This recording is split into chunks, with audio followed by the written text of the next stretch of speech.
Wala pa. Pakisabi po tumawag ako. Hayaan mo, sasabihin ko sa kanya kapag dumating. Sige ho, Oo, bye. sige. Sino yon? Sino pa?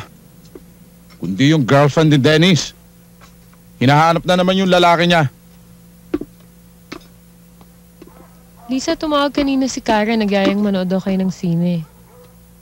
Eh si Dennis, Ewan ko, tanong mo na lang kay Cholo. saan ka ba pupunta? Magda-dinner. Lisa, may secret ako.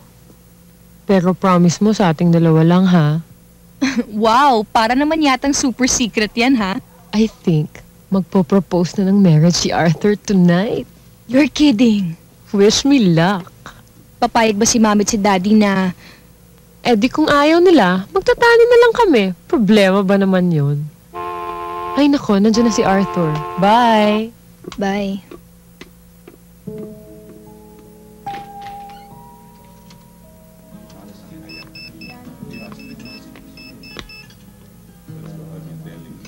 Napaka-hyper naman ng beeper mo. Oh, bakit mo in-off? Okay lang. Who's that ba? Your girlfriend? Bata kasi. Did you tell her na ako ang boss mo?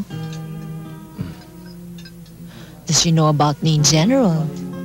Naikwento ko na. So you told her na. What can she say? Wala naman tayong ginagawang masama, di ba? You haven't changed much. Like all men, you still presume and assume. I assume and presume what? That a woman will understand. Oh, let me correct that. That a woman must understand. Hindi ba? Sandali. Akala ko ba kaya tayo nandito para pag-usapan natin ng boyfriend mo? Now that's who I call a very sensitive man. Talaga? He never assumes and presumes. Maybe I can meet him someday. Naku, magkakasundo kayo. Kahit kanu yun, may side rin yun sa utak kagaya mo.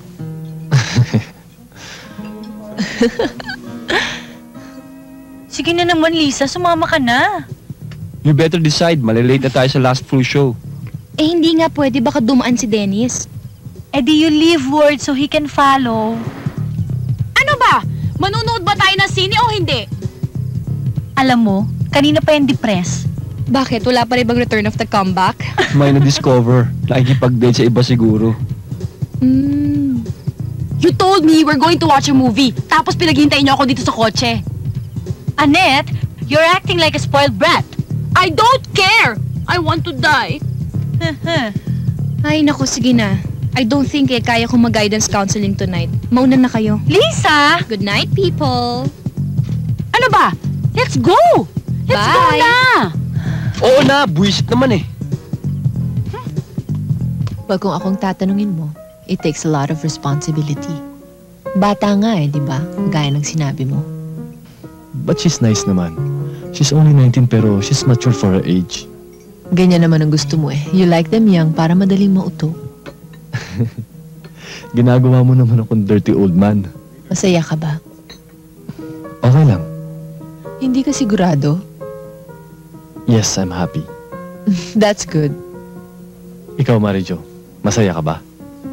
Siguro naman. Malayo na narating mo eh. Oo nga, napakalayo nga ng Amerika. No, but seriously, I like it like this. Mukha lang magulo pero I have my work, I have my boyfriend. Ganun lang kasimple yun. We're still friends, ha?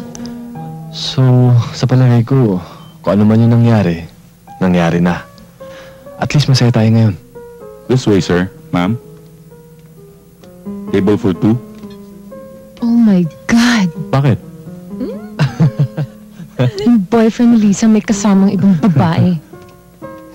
Si Dennis nga yun ah. Walang yang yan. Halika, lipat na tayo na ibang table. Halika.